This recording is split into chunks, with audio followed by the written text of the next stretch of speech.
Michael Stevens holds a PhD in history from UW-Madison.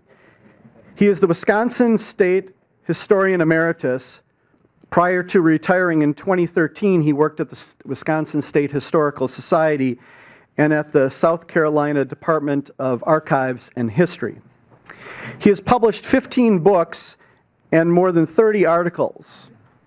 Today, he will tell us about his new book, The Making of Pioneer Wisconsin, which will be on sale in the lobby, and proceeds of the sales will benefit our Madison Rotary Foundation. We look forward to your presentation, Dr. Stevens, and we have made a contribution to the Rotary International Polio Plus Fund as a way of saying thanks for speaking to us today. As we welcome him to the podium, I want to remind you, if time permits for questions, I'll be out in the audience with the microphone, so please wait as our program is being recorded. Welcome, Dr. Stevens.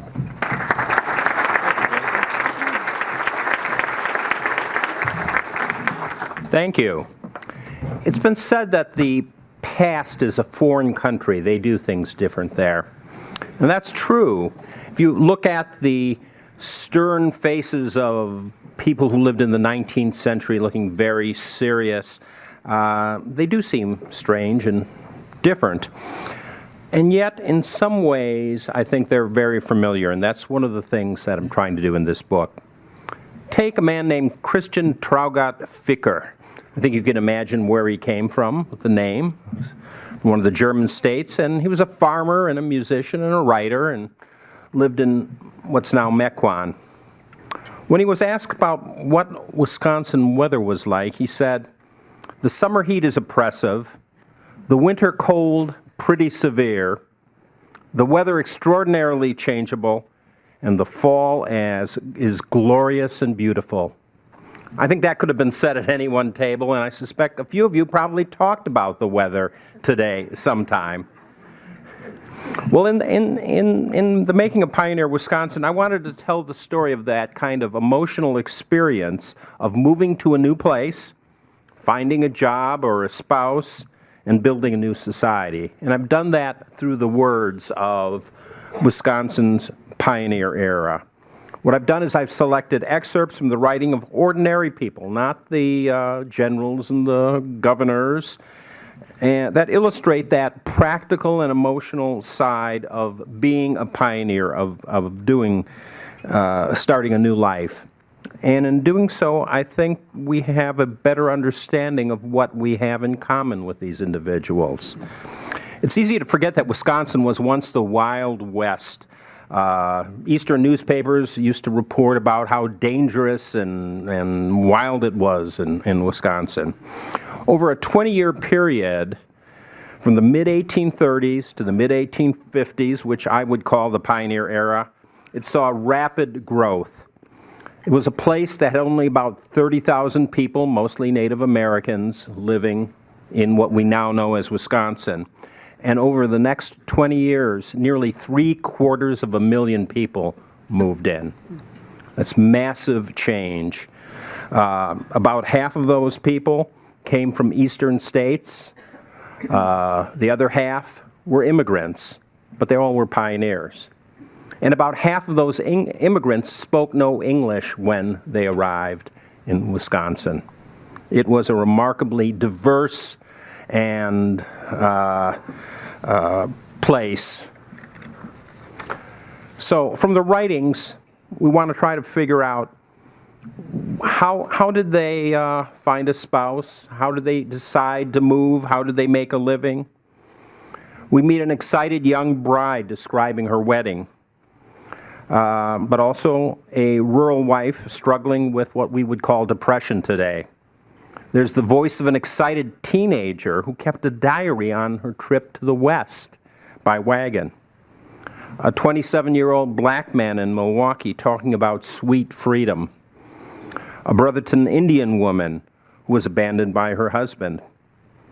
At its core, this book is about what, in this pivotal era, it felt like to people who lived through it. So in the brief time we have here, I'd like to introduce you to some of my favorite people whose words appear in the book. And I began with Christian Ficker. Well, Ficker was kind of the Ann Landers of the day. He had advice for you, or maybe the Google of the day. He wrote a book for fellow Germans on what to expect if you came to Wisconsin. He told you which were the best lines to take out west, how to buy land, and he even suggested who ought to come to Wisconsin. So he said if you were a physician, come to Wisconsin. There's going to be a lot of work for you.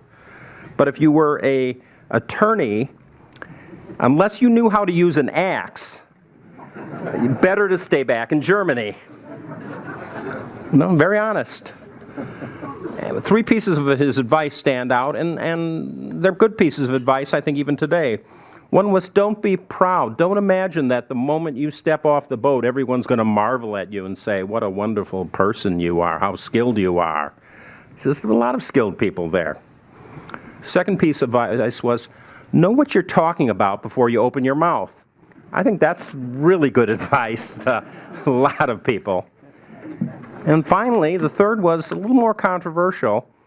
He said, be sensible, stop being a German, and be an American. Not everybody agreed with him. It was a Norwegian immigrant who took a different view. He says, yeah, let them become Americans. Let Norwegians become Americans, but this shouldn't prevent them from remaining Norwegians for a very long time.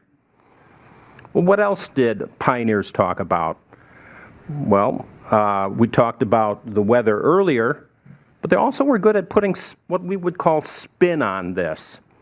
If you're a new settler in Wisconsin, you want other people to come. So there's a fellow in Mineral Point, 1839, end of October. 4 inches of snow have already fallen. And he's writing about the weather, trying to encourage people to come to this wonderful place, Wisconsin. So he's explaining, don't settle in southern Ohio or Illinois or Indiana. It's great here. He says, our winters, though perhaps somewhat colder, are much more pleasant and healthy. The air is clear and bracing.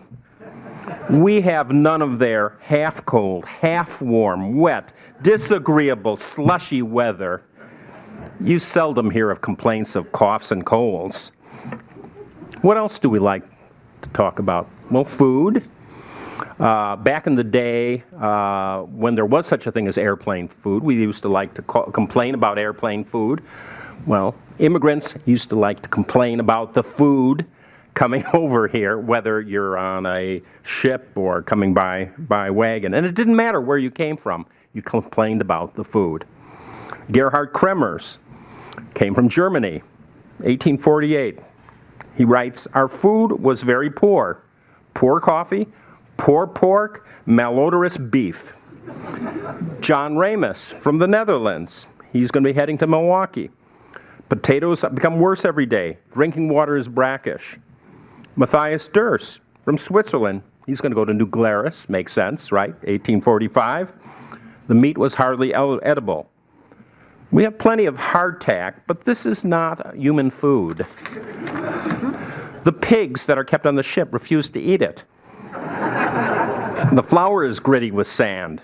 The potatoes are very bad, black, bad smelling, and rotten. They're hardly fit for the pigs. Bring your own food if you value your health. But once in America, the story was different. You can hear the sense of amazement at the abundance and a variety of food available. A fellow named George Frometer moved to Jefferson in 1846, wrote back with amazement, here in America, one eats meat every day, sometimes twice. In mornings and evenings, we have coffee. The Americans have meat on the table 3 times a day and many kinds of vegetables. Or John Diedrichs, who moved from Germany to Manitowoc, also talked about that abundance, although with a bit of humor. He was describing his day on the farm. He says, towards noon we return to the house, and Mother has white beans with bacon, or bean soups with bacon, or rice soup with bacon, or barley soup with bacon, or flour dumplings with bacon, which last combination usually is our Sunday meal. Then we go back out into the fields, and in the evening we come back home, where we treated ourselves with black coffee, dry bread, and bacon. We're getting meat twice a day. For children, the trip was exciting. Sarah Foote, a teenager, moved from Wellington, Ohio, to Winnebago County, and she kept a diary of the experience, traveling by covered wagon to Wisconsin. Felt sad at seeing the school she was passing, missing the kids. Adventure when Dad had problem with a broken wheel, or how are they going to get across the river. You can sense the sense of excitement because she doesn't know how the story's going to turn out. And delighted about beginning, in her words, life in the woods. For adults, not so much. Charles Minton Baker, an attorney from Walworth County, came west from Vermont by wagon, then took a Great Lakes ship. His comments on that last leg of the trip on the ship: there's crying and scolding and snoring and groaning. It's a scene that I do not wish to experience again soon. Well, once you arrive, there's a matter of adjustment. What do young men think about? Well, young men think about girls, young girls. And in 1840, Wisconsin had 8 males for every 5 females. So John Hodgson from Yorkshire, England, is living in rural Iowa County in the 1830s. And writes back, "Girls are very scarce here. They're all bachelors around here. Tell them I could be very much at home if I could have a missus around. A man is free here, and there are several rich widows, but I'm the poorest man in the territory. You might bring a flock of lassies with you."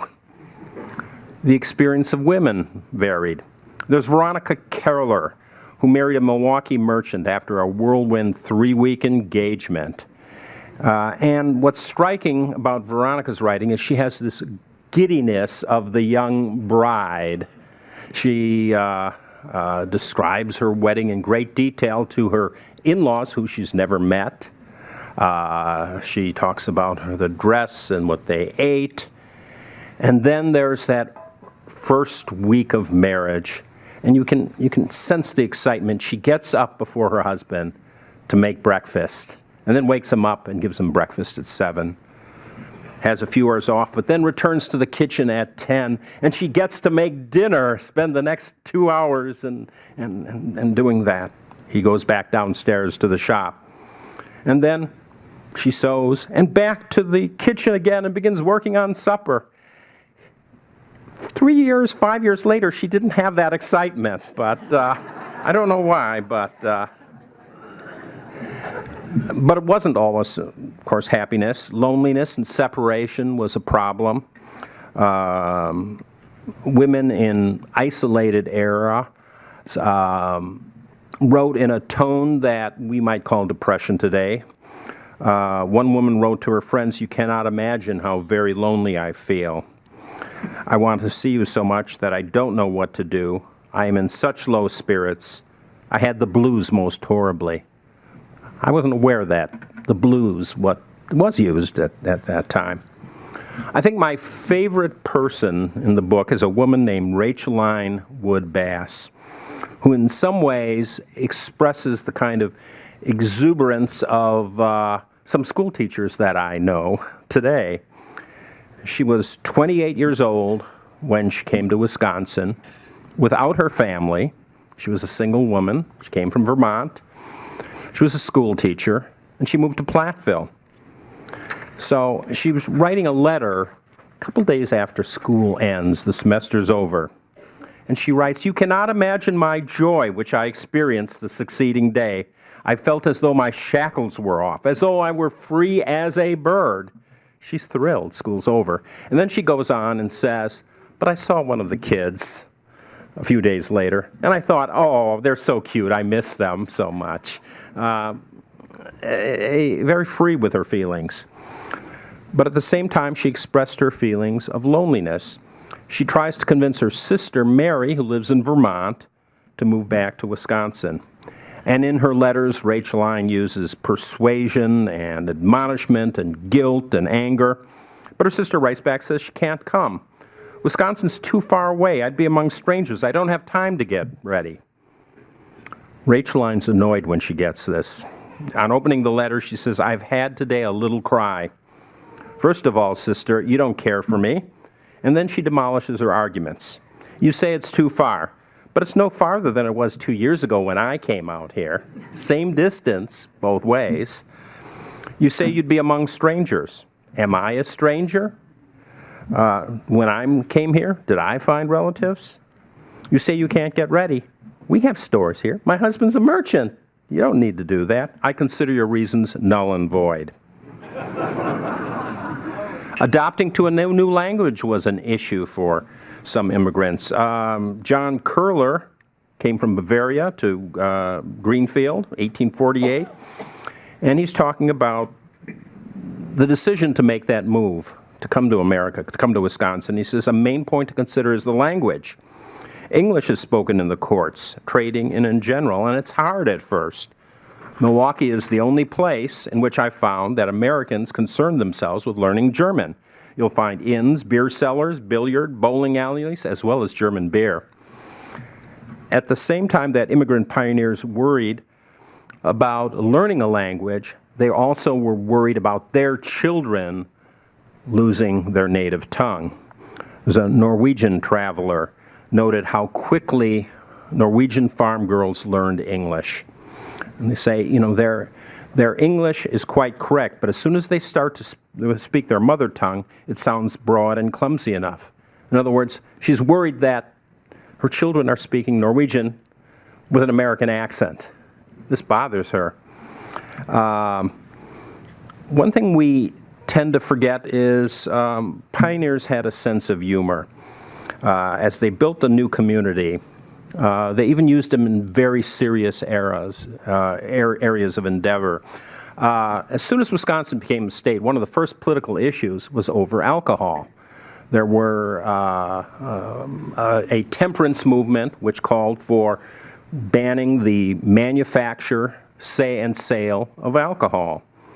And a group of men, largely with German and Norwegian names, in the area of Lake Muskego got wind of this and wrote a very formal petition criticizing this proposal, this ban. And I would argue that their humor could match anything found in The Onion or on Colbert today. So their first worry is if we ban the sale of alcohol, it's going to multiply the water drinking classes to such an awful extent that it's going to result in a series of catastrophic events. First, what are they going to do? They're going to drink Muskego Lake dry, drinking water. Secondly, water is necessary for fish. The Bible says humanity must care for creation. Therefore, prohibition of alcohol is unbiblical. Third, we are a fishing club.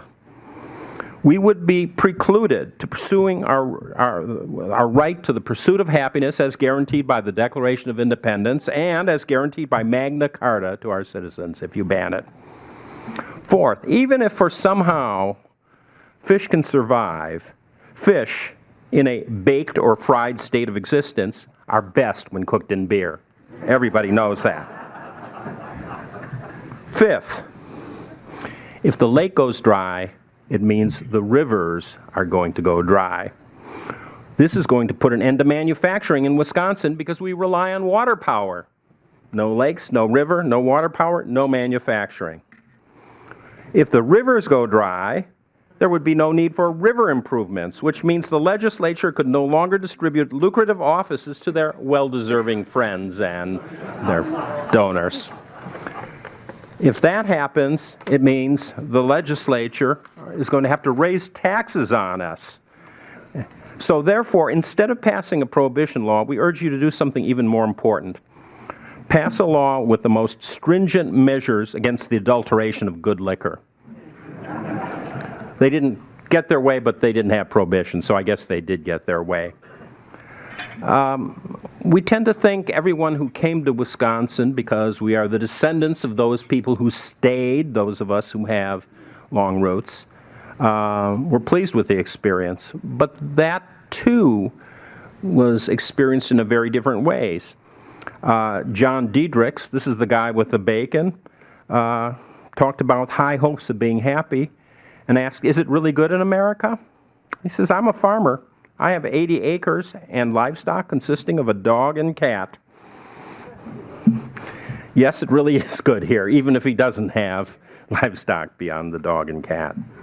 But others, like John Bjordalen, 1844 from Norway, was disappointed. He complained, people are sick, it's too hot here, I don't like the snakes, too many woods, don't like the swamps, taxes are too high, wages are too low. I do not advise any of my relatives to come to America. My relatives do not think of coming to America. And others realized it was a trade-off.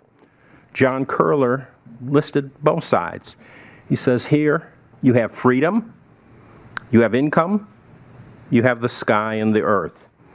But you also have a strange language, English he's talking about, many low-class and rough country people, and not the same enjoyment that you could have had in Germany. But in the end, once the nut is cracked, the kernel tastes better in the end. I think one thing that struck me about this is how much of the Wisconsin character has been handed down to us, a time that we think is very different. And one of my favorite writings in the book was written in 1844, Wisconsin Still a Territory, and they're already reflecting on this period of rapid change that's undergoing. And a man whose name we don't know wrote an essay called The Wisconsin Character, and I think it matches much of what we understand about Wisconsin today.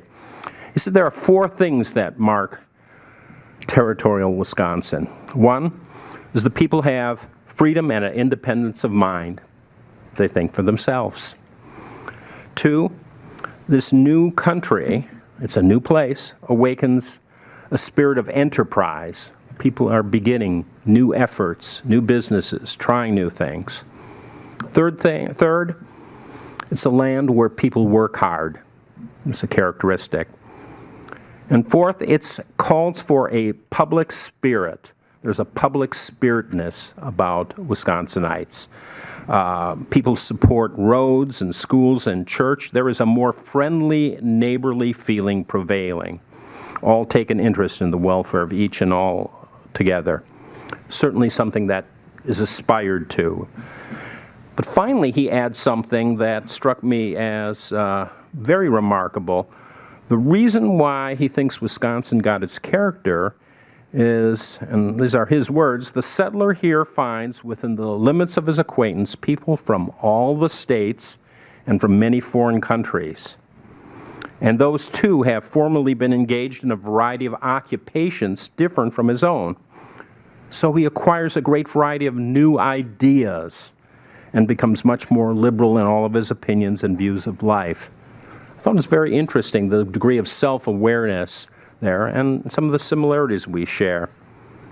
So the Wisconsin pioneer experience, moving to a new place, getting married or starting a new job, building new institutions, can call up familiar emotions to us. They're not dour and stern as in the photos. A lot of those photos are a result of having to sit still and bad dentistry and conventions.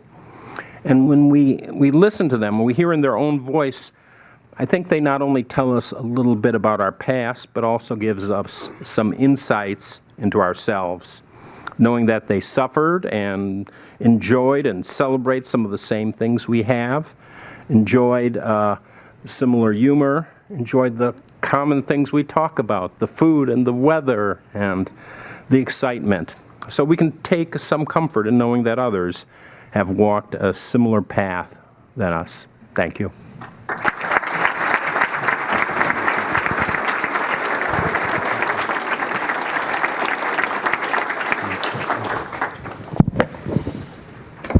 Good to see you, Michael. It's always exciting when the Wisconsin Historical Society Press comes out with a new book. It is. Is there anybody else who has a good new There are book? many folks around here.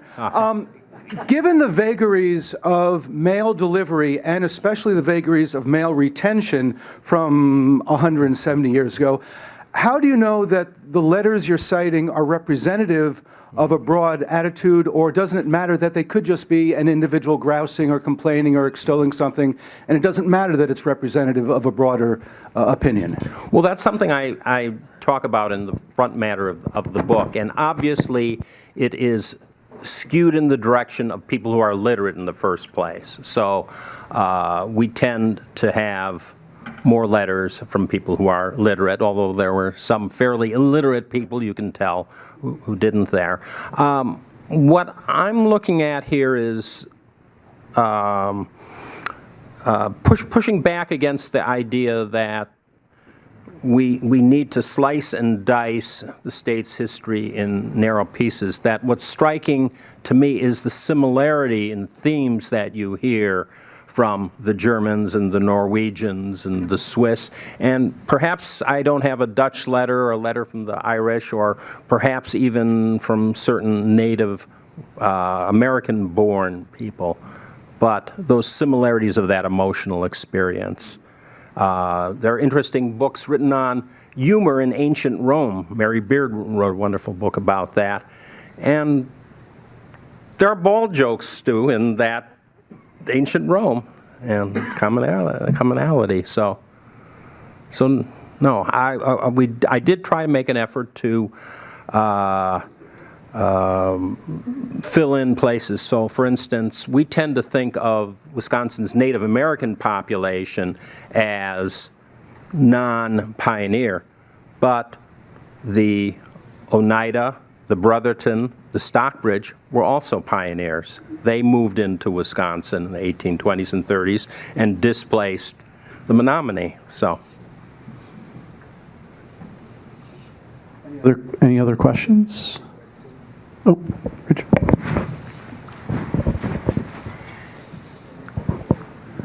What was the black population of Wisconsin, and white Wisconsinites, I know, were very strongly abolitionist, even to the point of civil disobedience against the fugitive slave law. So what was the relationship between the white and the blacks in Wisconsin? well, because of the census, we do know that in 1840 the black population was 185. It was small. By 1850 it was about 500. Most of that population was in the greater Milwaukee area, although also in Racine there was a smaller population along the west.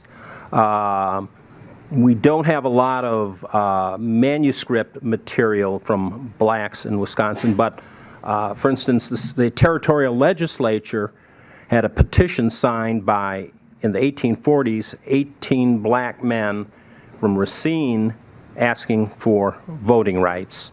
Now 18, that's 10% of the state's population there are engaged. Also, and that's in the book, there's records of speeches given by at a convention of black men in Milwaukee after the fugitive slave law was passed. And very often the story of abolitionism is told as one of the white rescuers of blacks. Well, you have a group of black men who are pledging resistance against the fugitive slave law, and very articulate speeches published in the Milwaukee Sentinel, which was an abolitionist paper. So, at the same time, I don't think we want to paint early Wisconsin as uniform. There were a lot of racist experiences in the state that blacks faced. So, and I think it's striking here that one of Thomas Jefferson's children was Sally Hemings, moved to Wisconsin in that period, buried here in Madison, Eston Hemings. So, but he didn't identify as black in Wisconsin. He passed as white. He identified in Ohio. He shows up in the census as black. In Wisconsin, he's white. So it's a complicated story, and still more history to be written. Oh, one more.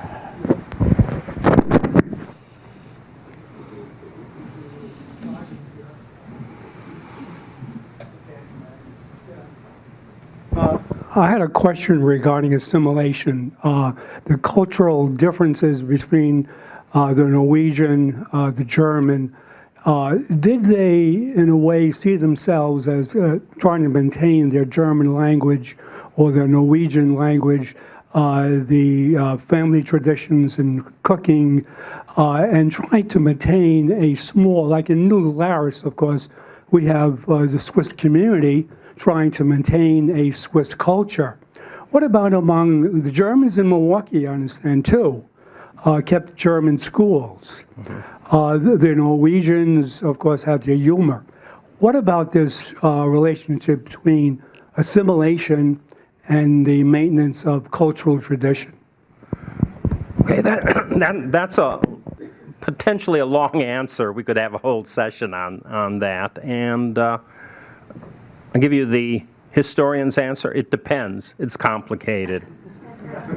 You know, some people quickly sought assimilation, like Christian Ficker advocated, leave your German traditions beside. You had others who were very interested in passing that on. I think the one trend you do see with immigrant groups is a conflict between that first generation and the second generation.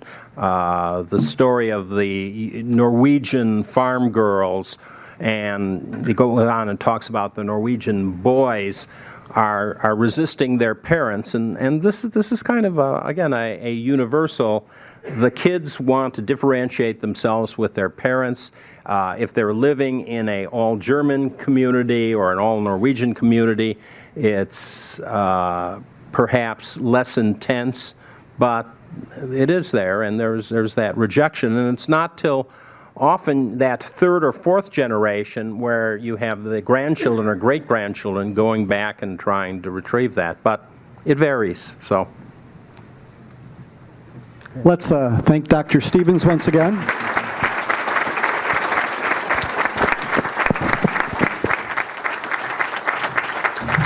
We are adjourned.